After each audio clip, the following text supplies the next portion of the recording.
ভাবা যায় একটা সাধারণ ব্যবসায়ী কোম্পানি কিভাবে একটা আস্ত উপমহাদেশ শাসন করার মতো শক্তিশালী হয়ে উঠল। আজকের এই বিশ্লেষণে আমরা ঠিক এটাই দেখব, কিভাবে ধাপে ধাপে ব্রিটিশরা ব্যবসায়ী থেকে শাসকে পরিণত হলো।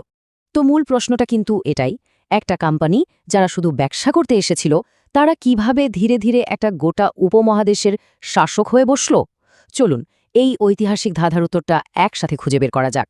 চলুন একটু পিছিয়ে যাই অষ্টাদশ শতাব্দীর ভারতে। তখন পরিস্থিতি কিন্তু ছিল একেবারে অন্যরকম। বিশাল মুঘল সাম্রাজ্য তখন পতনের মুখে, আর তার ফলে তৈরি হয়েছে এক বিরাট রাজনৈতিক শূন্যতা, যাকে বলে পাওয়ার ভ্যাকিউম। মুঘল সাম্রাজ্যের পতনের পর ভারত যেন ভেঙে টুকরো টুকরো হয়ে গেল, মানে অনেকগুলো ছোট ছোট রাজ্যে বিভক্ত হয়ে পড়ল। আর এই সুযোগে দেশীয় শক্তি আর ইউরোপীয় কোম্পানিগুলোর মধ্যে শুরু হলো এক রেষারেষি, কারা নিজেদের প্রভাব বিস্তার করতে পারে। ঠিক এই প্রেক্ষাপটেই কিন্তু ইস্ট ইন্ডিয়া কোম্পানির উত্থান। ব্রিটিশদের ভারত বিজয় কিন্তু শুধু তলোয়ারের জোরে হয়নি, যেটা অনেকেই মনে করে।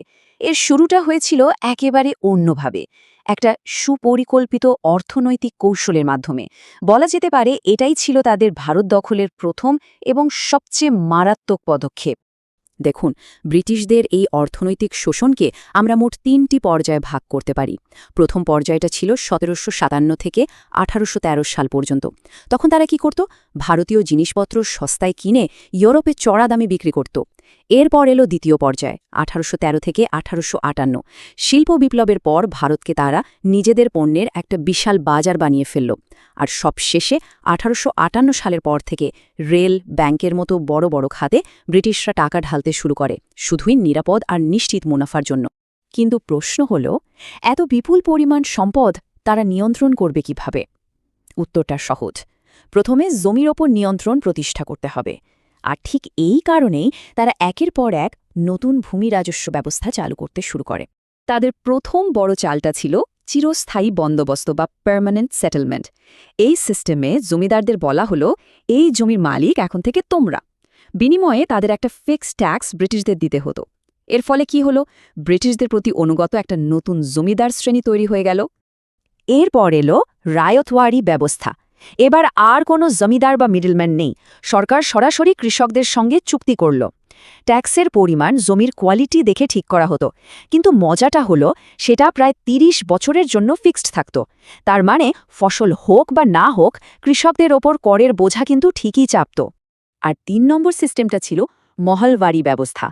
এখানে চুক্তিটা কোনো একজন কৃষকের সাথে হতো না, বরং পুরো একটা গ্রাম বা মহলের সাথে হতো। মানে পুরো গ্রামের সবাই মিলে একসঙ্গে ট্যাক্স দেওয়ার জন্য দায়ী থাকত। দাদাভাই নৌরুজি এই পুরো ব্যাপারটাকে একটা দারুণ নাম দিয়েছিলেন, সম্পদের নির্গমন বা ড্রেইন অফ ওয়েলথ।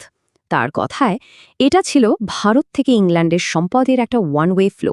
মানে সম্পদ শুধু ভারত থেকে যেত, বিনিময়ে ভারত অর্থনৈতিকভাবে বা অন্য কোনোভাবেই কিছুই পেত না।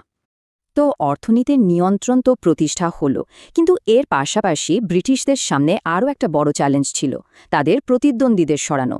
চলুন এবার দেখি কিভাবে তারা তলোয়ারের জোরে, মানে সামরিক শক্তি দিয়ে, তাদের ইউরোপীয় আর স্থানীয় প্রতিদ্বন্দ্বীদের একে একে শেষ করে দেয়।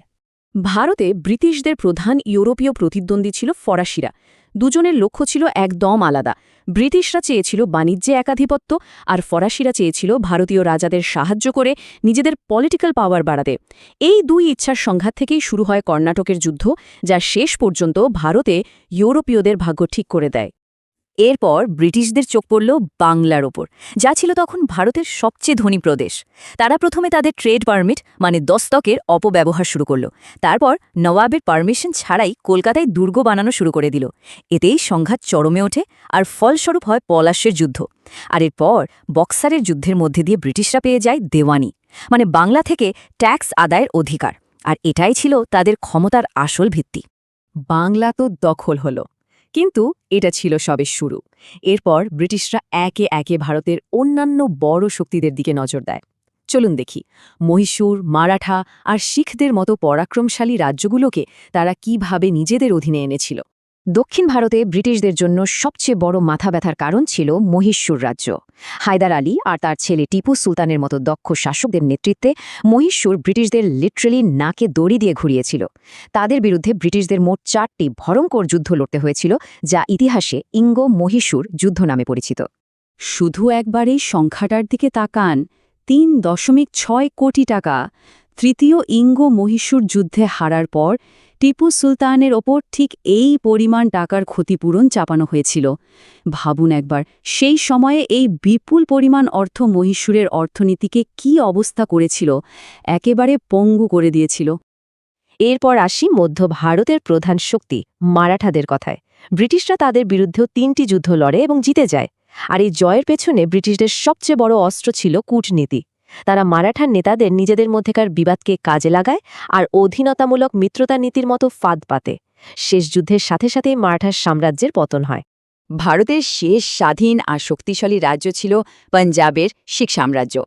কিন্তু মহারাজা রঞ্জিত সিংহের মৃত্যুর পর সেখানেও রাজনৈতিক অস্থিরতা দেখা দেয়, আর ব্রিটিশরা ঠিক এই সুযোগটারই অপেক্ষায় ছিল। তারা পঞ্জাবের অভ্যন্তরীণ বিষয় নাক গলাতে শুরু করে এবং দুটো যুদ্ধের পর শিখদের পরাজিত করে 1849 সালে পঞ্জাবকেও নিজেদের সাম্রাজ্যের অংশ বানিয়ে নেয়। তাহলে এত যুদ্ধ, এত জয়, এত শাসন, এর চূড়ান্ত ফলটা কি দাঁড়ালো? চলুন এবার ব্রিটিশ শাসনের অর্থনৈতিক পরিণতির দিকে একবার ফিরে তাকাই। ব্রিটিশ শাসনের ফলে ভারতের অবস্থাটা কি হয়েছিল? প্রথমত, দেশের ঐতিহ্যবাহী হস্তশিল্প পুরো ধ্বংস হয়ে যায়। কৃষির ওপর নেমে আসে এক ভয়াবহ বিপর্যয়। সমাজে মহাজন আর জমিদারের মতো নতুন শ্রেণীর জন্ম হয়। আর সবচেয়ে বড় কথা, কৃষিকে পুরোপুরি বাণিজ্যিক করে তোলা হয়। মানে দেশের মানুষের খাওয়ার জন্য নয়, বরং বিদেশে রপ্তানির জন্য নীল, তুলা, কফির মতো ফসল চাষে কৃষকদের বাধ্য করা হতো, প্রায়শই নামমাত্র দামে। সবশেষে একটা প্রশ্ন কিন্তু থেকেই যায়, তাই না? যখন ব্যবসা আর বিজয়ের মধ্যে কোনো তফাৎ থাকে না, তখন তার আসল দামটা কাকেই দিতে হয়?